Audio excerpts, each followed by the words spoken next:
Saudi আরবে কর্মরত লাখ লাখ বাংলাদেশি শ্রমিকের ভাগ্য ফেরাতে এক অভূতপূর্ব সিদ্ধান্ত নিল রিয়াদ। এতদিন কফিল বা নিয়োগকর্তার মর্জির ওপর নির্ভর করে যাদের দিন কাটতে হতো, যাদের জন্য আকামা নবায়ন ছিল এক চরম অনিশ্চয়তার নাম, তাদের সেই দীর্ঘদিনের দুশ্চিন্তা এবার কাটতে চলেছে। মঙ্গলবার প্রবাসী কল্যাণ ও বৈদেশিক কর্মসংস্থান মন্ত্রণালয়ে অনুষ্ঠিত এক হাই ভোল্টেজ বৈঠকে উঠে এলো এমনই এক বিস্ফোরক খবর।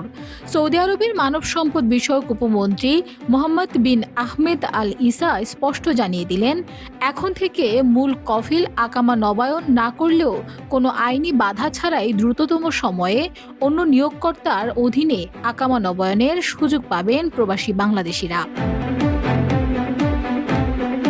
সৌদি প্রতিনিধি দলের এই ঐতিহাসিক বার্তায় স্বস্তির নিঃশ্বাস ফেলেছেন রিয়াদ থেকে জেদ্দায় ছড়িয়ে থাকা প্রবাসী শ্রমিকরা। এভাবেই কোটি কোটি মানুষের ঘরে দেশ জুড়ে ফ্রিজ একটাই, ওয়ালটন। কিন্তু এখানেই শেষ নয়।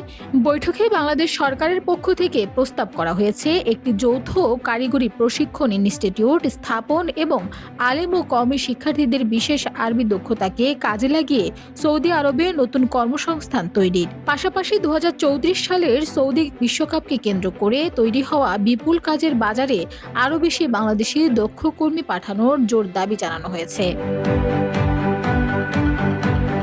ইতোমধ্যে এই সফর জেলে বন্দী কর্মীদের মুক্তির বিষয়েও নমনীয় সুর দেখিয়েছে সৌদি প্রশাসন। বছরের পর বছর ধরে কফিলের খামখেয়ালিপনায় যারা অবৈধ হওয়ার ঝুঁকিতে ছিলেন, তাদের জন্য এটি স্রেফ একটি আইনি পরিবর্তন নয়, বরং বিদেশে মাথা উঁচু করে বাঁচার এক নতুন সুযোগ। এই নতুন ভর্তি সৌদি প্রবাসী শ্রমবাজারে পুরোপুরি শৃঙ্খলা ফিরিয়ে আনতে পারবে, এখন সেটাই দেখার বিষয়। Desk report, Bangladesh bulletin.